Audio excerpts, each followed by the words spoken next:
போர் சக்தி, கோப சக்தி, அப்புறம் புருஷ சக்தி. இந்த 4 சக்தி. அதுலயும் 4. எதுல 4? ஞானசம்பந்தம், நாவுக்கரசர், சுந்தர, இதுல 4.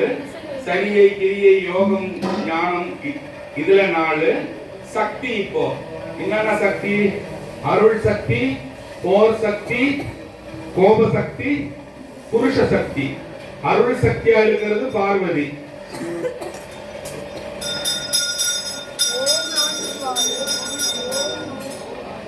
போர் சக்தியா இருக்கிறது துர்கை இல்லையா?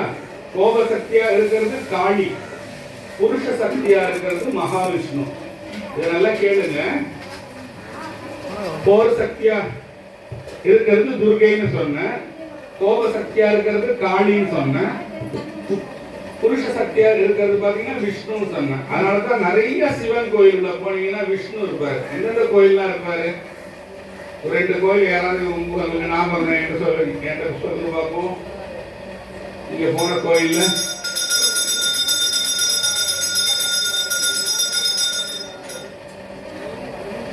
சிதம்பரத்துல இருப்பாரு, வெங்கடேச பெருமாள் படுத்து இருப்பாரு. சிதம்பரம் கோயில் உள்ளாரு. குற்றாலத்துக்குள்ள இருப்பாரு. அப்புறம் நம்ம திருவக்கரையில இருப்பாரு. போய் பாத்தீங்கன்னா நம்ம திருவக்கரையில இருப்பாரு. அப்புறம் ஏகாம்பரேஸ்வரர் கோயில், கச்சி ஏகாம்பரம், காமாட்சி அம்மன் கோயில் உள்ள போய் காமாட்சி கோயில போய் ஏகாம்பரநாதர் பாருங்க. உள்ள மகாவிஷ்ணு படுத்துன்னு இருப்பாரு. அப்போ அவர் என்ன சக்தியா? சிவனோட சக்தியில ஒண்ணு மகாவிஷ்ணு. அருள் சக்தின்றது பார்வதி. உங்களுக்கு எல்லாம் நீங்க என்ன கும்பிட்டு கேட்டீங்கன்னாலும் அருள் கொடுக்கிறது உங்களுக்கு பார்வதி இல்லையா? அப்ப கோப சக்தி, ரொம்ப கோபமா இருக்கிறீங்க, கோபம் கம்மியாகணும் என்ன பண்ணலாம்? காளியை கும்பிடலாம் இல்லையா?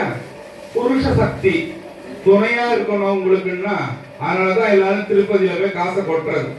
புருஷ சக்தி அந்த மகாவிஷ்ணு சிவபெருமான் கோயில் உள்ள இருப்பார். ஆனா எந்த மகாவிஷ்ணு கோயிலுள்ளேயும் சிவபெருமான் படுத்துன்னு இருக்க மாட்டாரு. நீங்க போய் பாருங்க, ஒரு கோயில் காட்டிடுங்க பாப்போம். எங்கேயுமே மகாவிஷ்ணு கோயிலுக்குள்ள சிவபெருமான் இருக்க மாட்டார். அதான் அது ஒரு ஜோக் ஒண்ணு இருக்குது. அண்டாக்குள்ள குண்டா போகலாம், குண்டானுக்குள்ள அண்டா போகுமா? போகாது. அத மாதிரி மகாவிஷ்ணு இதுல குண்டா, சிவபெருமான் இதுல அண்டா. அண்டாக்குள்ள குண்டா போகுது. இப்ப தண்ணி மட்டும் ஊத்துறாரு பாருங்க, அந்த குண்டாக்குள்ள அவ்வளவு பெரிய அண்டா போகுது. அது மாதிரி சிவபெருமான் மகாவிஷ்ணு கோயிலுக்குள்ள போக மாட்டாராம். அது 4 ஆச்சா? அருள் சக்தி, போர் சக்தி, கோப சக்தி, புருஷ சக்தி. இதுவும் 4. எல்லாத்தையும் 4 உங்களுக்கு சொல்லிட்டேன் இல்லையா? குரு பிரம்மா இருக்கிறார் இல்லையா? பிரம்மாவுக்கு கீழே உட்கார்ந்து இருக்கிறவங்க 4 சீடர்கள். சாரி, தட்சிணாமூர்த்தி. குரு தட்சிணாமூர்த்திக்கு கீழே உட்கார்ந்து 4 பேர். அவங்க பேர் என்னது? என்னன்னு பேரு அவங்களுக்கு? சனகாதி முனிவர்கள்னு பேரு. சனகர், சனந்தனர், சனத்குமாரர், சனாதனர்.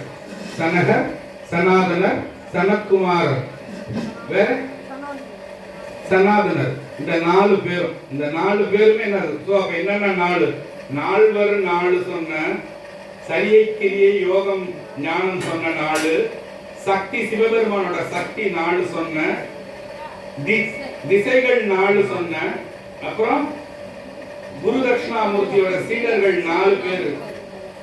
சனகர், சனந்தனர், சனாதனர், சனத்குமாரர் இல்லையா? அப்ப அந்த 4 பாருங்க, எவ்வளவு 4 பாருங்க. வேற ஏதாவது 4 வர்றது உங்களுக்கு யாருக்காவது ஞாபகம் இருக்கா? ஒரு பெண்ணோட குணம் அச்சம், மடம், நாணம், பயிர்ப்பு. ஒரு ஆணோட குணம் தெரியலையா? சரி, நீங்க அதை யோசிங்க. வேதங்கள் 4: ரிக், யஜூர், சாமவேதம், அதர்வண வேதம். நீங்க இங்க யாரு 4ஆம் நம்பர் பிறந்தீங்கன்னு எனக்கு தெரியல. 4ஆம் நம்பர் எப்பவுமே ஒரு பெருமையான நம்பர். அது யாருன்னு நீங்களும் கைதுக்கு நானும் கேட்க வேணாம், விட்டுருங்க.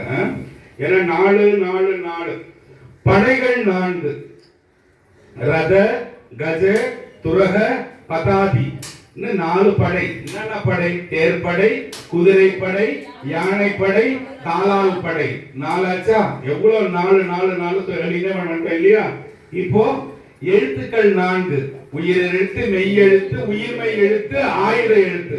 இவ்வளவு பாருங்க, சாதாரணமா அந்த நால்வர்க்கம் போற்ற இந்த பாட்டை சொன்னேன். இந்த பாட்டுல வர அந்த நால்வருக்கு என்ன சிறப்பு? ஏன் சாமி 5 பேரை விடல? ஏன் 5 பேரை சாமி விடல? நால்வர் பொற்றால் நம் உயிர் துணையேன்னு பாடுன இல்லையா? ஆண்களோட குணம் என்னது? அறம், பொருள், வீடு, இன்பம் இல்லையா? அச்சம், மடம், நாணம், பயிர்ப்பு மாதிரி ஆண்களுக்கு அறம், பொருள், வீடு, இன்பம். இந்த 4 இருக்குது இல்லையா? அப்புறம் என்ன சாமி 4 நாளுன்னு போட்டீங்களா? சொல்றீங்களா? யுகங்கள் 4: கிருதாயுகம், திரேதாயுகம், துவாபார யுகம், கலியுகம். 4 யுகங்கள் 4. இப்ப எவ்வளவு நாளுக்கு எவ்வளவு சிறப்பு பாருங்க இல்லையா? வேற ஏதாவது உங்களுக்கு ஏதாவது 4 ஏதாவது தோணுதா?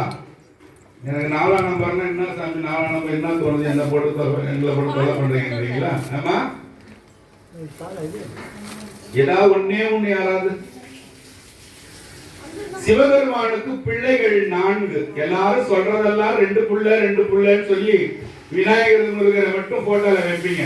சிவபெருமானுக்கு புத்திரர்கள் 4: விநாயகர், காலபைரவர், வீரபத்ரன், முருகர். இந்த 4 பேர் சிவபெருமானோட பிள்ளைங்க தான். அதை நம்ம ஏதோ பண்ணிட்டு தப்பா யோசிச்சுட்டு இருக்கிறோம் இல்லையா?